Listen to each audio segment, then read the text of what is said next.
Is certainly unique, with audiences both sides of the Tasman responding enthusiastically to this highly creative bunch of individuals.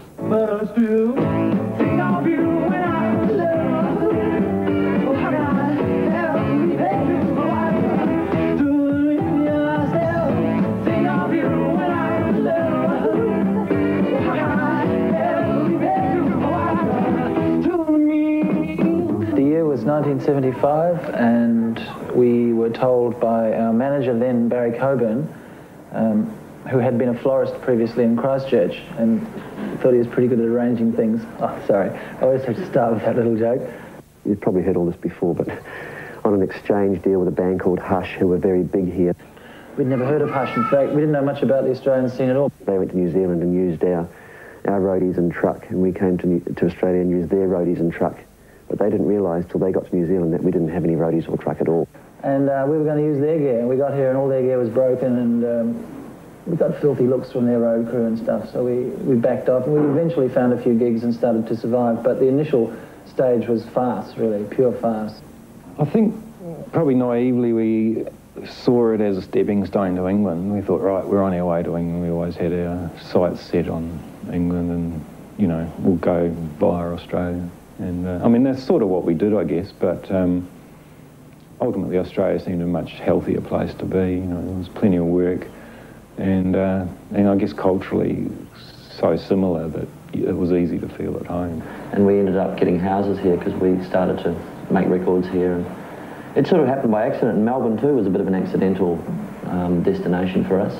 In fact, for a year or so, Tim was living in Sydney and we were living in, the rest of us were living in Melbourne. That's right, I clung to my swinging Sydney lifestyle for as long as I could. Why was down when you let me down, black and blue.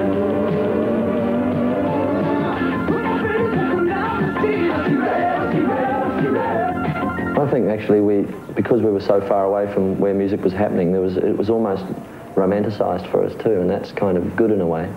I don't think we were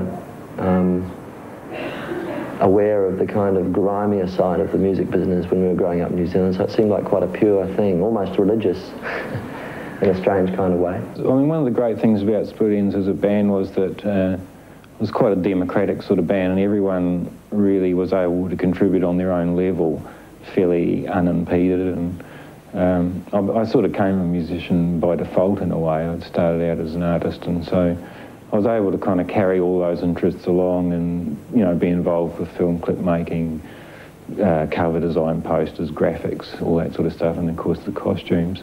I'm enjoying music more these days, ironically, in some, you know, in the sense that I'm not necessarily as successful as Split Enz were in their heyday, but I'm enjoying playing and singing more than I did then, you know. It's more natural now and free somehow. I kind of go out of my way to find aspects of New Zealand culture. Like the album, the first album, Maker's album cover, was a piece of Totra, I think, that Noel Crombie's father had whittled not long before he died, and it's kind of whittled out, sort of like, I don't know, it's sort of something uniquely New Zealand about that piece of wood and the carving, and I thought, well, we'll use that, and so we use it on the cover, as the cover.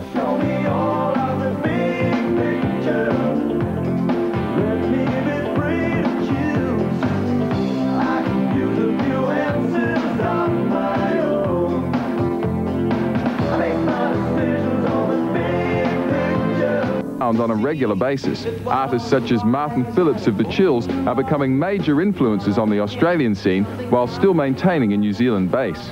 The influence of flying nun bands on Australia, particularly in Melbourne, is very strong. There are several bands here, whether it's the Sea Stories or Underground Lovers or whatever, that look to Martin Phillips as being a really great songwriter, and there are younger bands here that sound exactly like the Straight Jackets.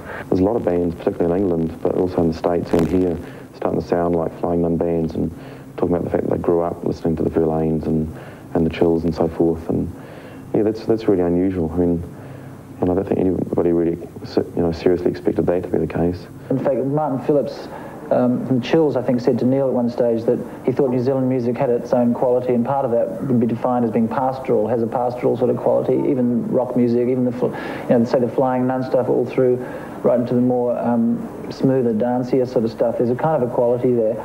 and the Polynesian influence too, which is subtle but nevertheless quite powerful.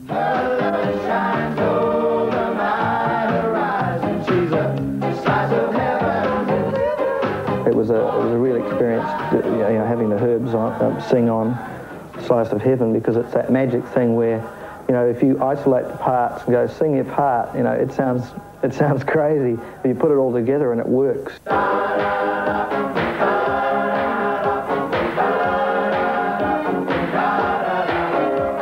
I've actually said that a few times. Don't Dream It's Over was basically our biggest song, and that was purely Maori strum, that one. I mean, if I can use that expression, I think it should be in the dictionary as such, actually. It's kind of a defined which it defined, every pub sing-along that I ever went to when I was a teenager.